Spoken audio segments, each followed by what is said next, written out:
Welcome back to the Stand Up and Shout Rock Show with Wisk and Kev. Coming to you live from the Salisbury Center Studios in Manassas, Virginia. Yeah, right on. We had a great conversation about covers. We did. Yeah. And yeah, it was a great conversation. And like we said before we went to break, want to hear from you guys what your favorite cover tunes are. And obviously, if you have ideas or suggestions for other bottoms up discussions, hit us up. Absolutely. Yeah. We could like even twist that into some of the other games we play, like some of the covers, you know, like do I don't know, odds makers about what the next Dirty Honey cover is going to be. If there's going, I mean, some people live by covers, right? Like look how David Lee Roth, like just couldn't stop covering whatever. I mean, he can put out a dozen more. Yeah. Well, and yeah, I mean, I think a lot of bands like to just jam around on those. Exactly. Things start working up and then they're like, wow, we should put this on the next album. Yeah. Yeah. Hell yeah. So cool. All right. Well, speaking of that, so like a lot of the bands that we mentioned are Rock and Roll Hall of Fame inducted. Yep. And we've talked about the Rock and Roll Hall of Fame quite a bit.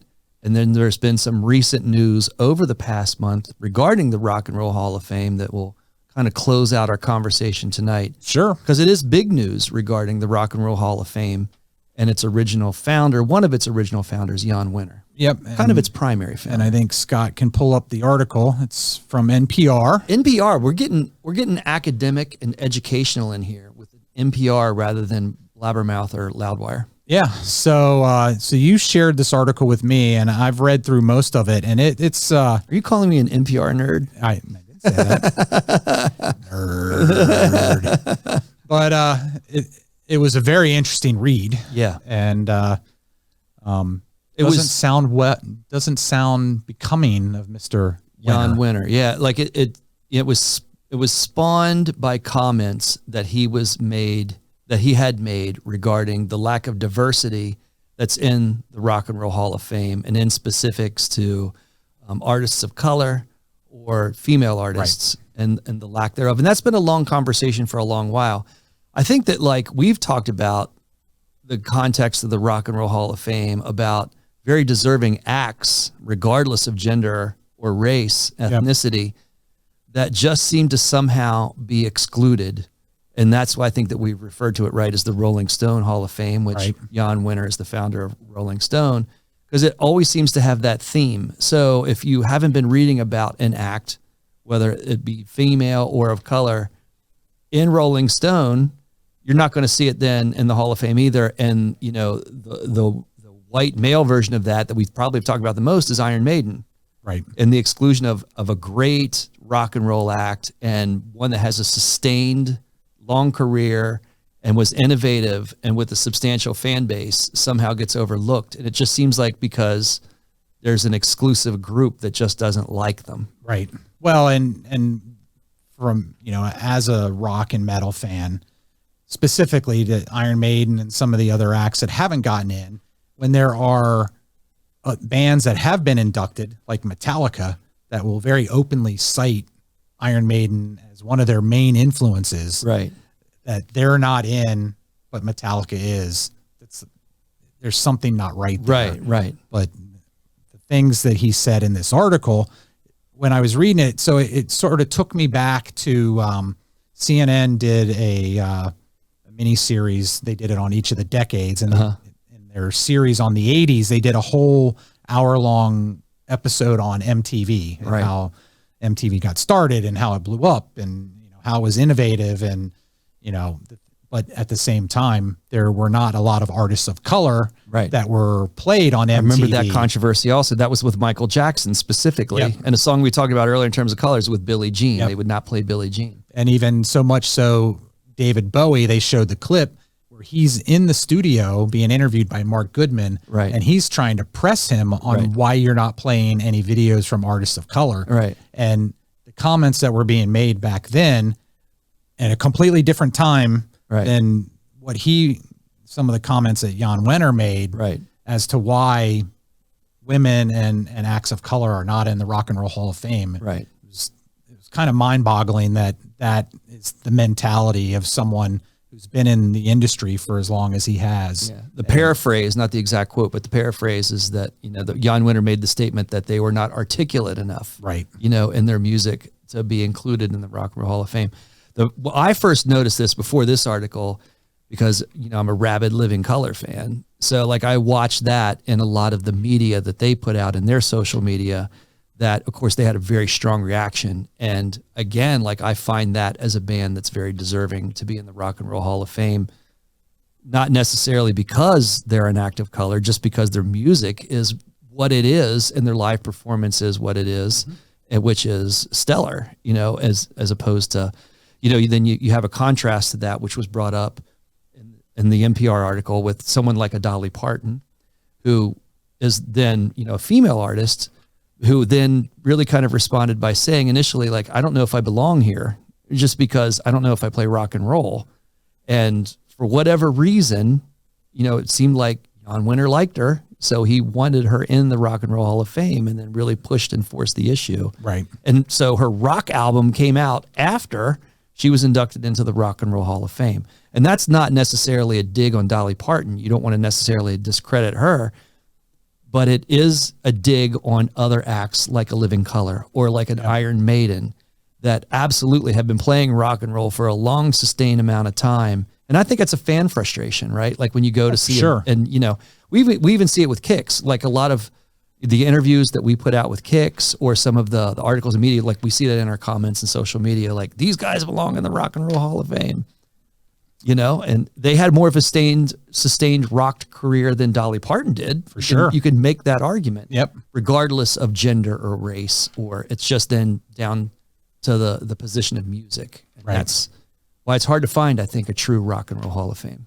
Yeah. Well, and it sounds like, I don't know that the actual building, institution, all of that is in jeopardy, but I guess Jan Wenner is no longer involved with the board and right. the selections any further, but yet he's still an inducted member of the Rock and Roll Hall of Fame. Right. And it does make you wonder of the future and what can be done to change it, to make it a true rock and roll institution, as opposed to the Rolling Stone memorabilia, institution that right. it seems to be. Yeah. Well, I agree. And, so it's definitely a good read. If you guys, haven't seen it, you should go check it out. And, kind of was relevant to some of the conversations we've had on the show at times. Yeah. As we're definitely recognizing a lot of acts that are coming to the end of their career. Like we're watching, we just saw that in a big way with Kix, to bring them up again, in a very heartfelt. And, I feel like I described that last show as very genuine. It was just great music from great musicians that sustained themselves over a long time. That's what you want to see in the rock. It always comes back to Kix with us. Absolutely. I was going to bring it up since you brought up Kix, but did you see the post? There's been a huge post that was on the fan page yesterday. So I guess the streaming, and I don't know where it's coming from, but Midnight Dynamite and Blow My Fuse and one other of their albums are no longer available via streaming. Really? It was pulled down off of Apple Music. Really? It's not on Spotify. I did not know that. And you can't even get it you can't even go to buy it on iTunes. Wow. So I don't know. And it was the 40th anniversary of Midnight Dynamite, the right. relit. Right. That's gone now too. Wow. So I don't know if and there was a lot of debate as to whether it was just the streaming agreement has, run Expired, out or I know that they're selling those albums on the Kix site. So I don't know if they pulled it back. But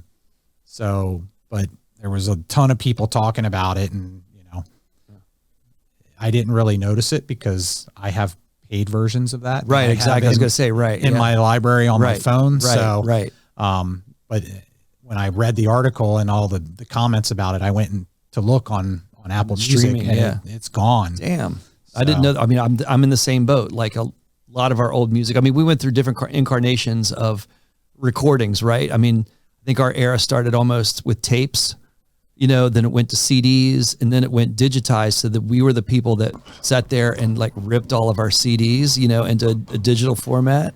It wasn't almost or with got them off the cassette tapes. Napster. It definitely started with cassette tapes. Well, I was gonna say almost, just because did we go, like, I have some LPs from the 70s and the 80s. They were before the tapes, right? So that's why I said almost. It wasn't the LPs. It was definitely cassette tapes. Yeah, so like that's what I'm saying. I bought an album, like a physical album, before I ever bought a cassette tape. I had a few of those. Yeah, including Metal Health, like Quiet Riot. I bought as an LP before I ever bought it as a tape. Blizzard of Oz. Yeah. Mm-hmm. Back in Black. So I didn't want to date myself that much, but I guess I just. But you didn't have any 8-tracks. That's why I went with almost. Right. I was being shy. I was trying to hide my age. Okay. Yeah. So Eddie Trunk calls it the Rock and Roll Hall of Shame.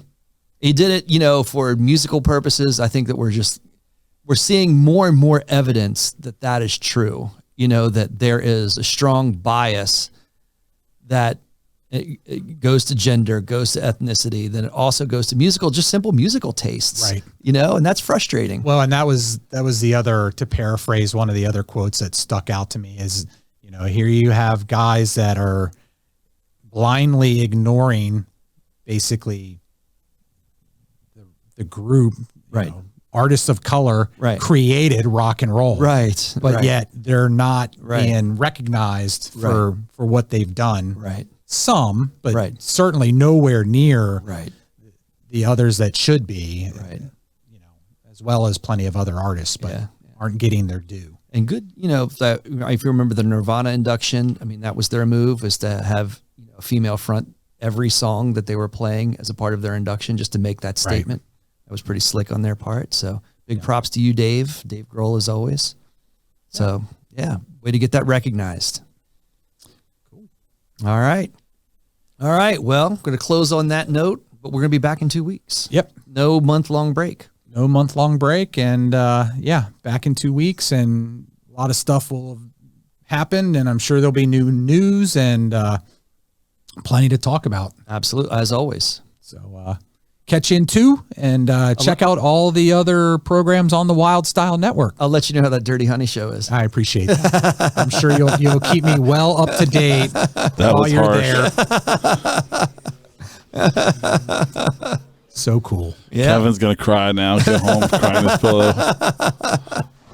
All right.